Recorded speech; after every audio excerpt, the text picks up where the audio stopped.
कहानी का शीर्षक सच्ची मित्रता। यह बहुत समय पहले की बात है। एक सुदन से वन में 4 मित्र रहते थे, चूहा, कौवा, हिरन और कछुआ। अलग अलग प्रजाति के जीव होने के बाद भी उनमें बहुत घनिष्ठता थी। चारों एक दूसरे से इतना प्यार करते थे कि एक दूसरे पर जान छिकते थे। चारों साथ साथ खेलते, साथ ही खाते, साथ ही घूमते, घुल मिलकर रहते, खूब बातें करते। उसी वन में एक खूबसूरत जल का सरोवर था जिसमें वह कछुआ रहता था। सरोवर के तट के पास ही एक जामुन का बहुत बड़ा पेड़ था। उसी पेड़ पर घोंसले बनाकर कौवा रहता था। पेड़ के नीचे जमीन में बिल बनाकर चूहा रहता था और पास ही घनी झाड़ियों में हिरन का घर था। दिन को कछुआ तट की रेत में खेलता, धूप सेंकता रहता, पानी में डुबकियां लगाता।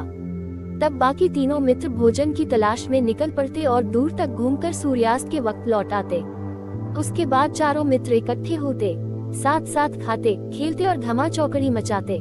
इसी तरह दिन मजे में बीत रहे थे कि एक शाम को चूहा और कौवा तो लौट आए, लेकिन उनका मित्र हिरन नहीं लौटा।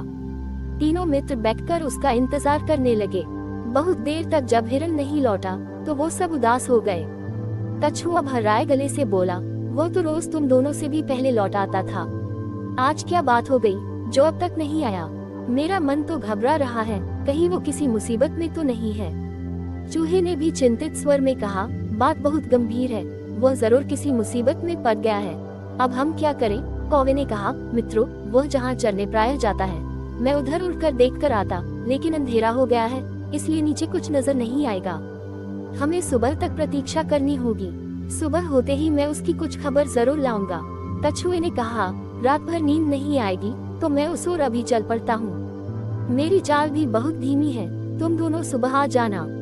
चूहा भी बोला, मुझसे भी हाथ पर हाथ धरकर नहीं बैठा जाएगा, मैं भी कछुए भाई के साथ चला जाता हूँ। कौवे भाई, तुम सुबह होते ही आ जाना।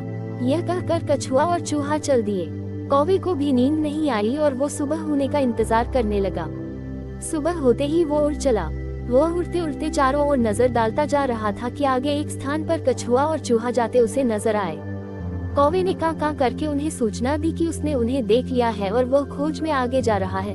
अब कौवे ने हिरन को पुकारना भी शुरू किया, मित्र हिरन, तुम कहाँ हो?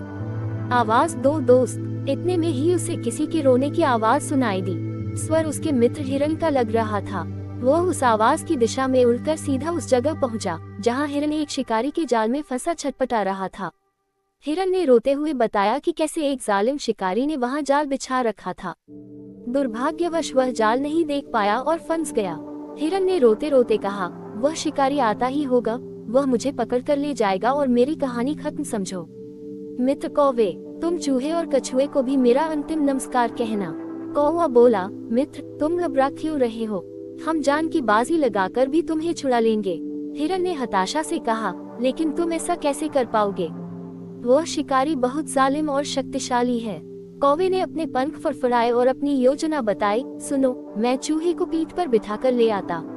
वह अपने पैने दांतों से जाल को आसानी से कुतर देगा। हिरन को आशा की किरण दिखाई दी। उसकी आंखें खुशी से चमक उठी। कौवा तेजी से उड़ा और जल्दी से वहां पहुंचा जहां कछुआ व चूहा आ पहुंचे थे। कौवे ने समय नष्ट किए बिना बताया, मित्रों, हमारा दोस्त हिरन एक दुष्ट शिकारी के जाल में कैद है। जान की बाजी लगी है। अगर शिकारी के आने से पहले हमने उसे न छुड़ाया तो वह मारा जाएगा। कछुआ घबरा गया। उसने पूछा, उसके लिए हमें क्या करना होगा?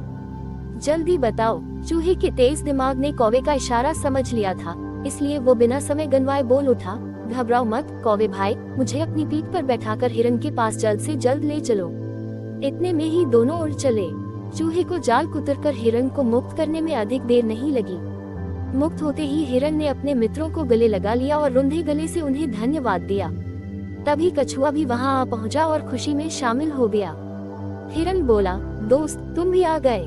मैं भाग्यशाली हूँ जिसे ऐसे सच्चे मित्र मिले हैं।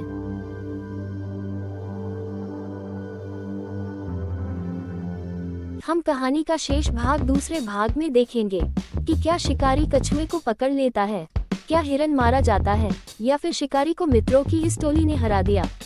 ऐसे और कहानियाँ सुनने और देखने के लिए हमारे चैनल को लाइक और सब्सक्राइब करना ना भूलें। धन्यवाद।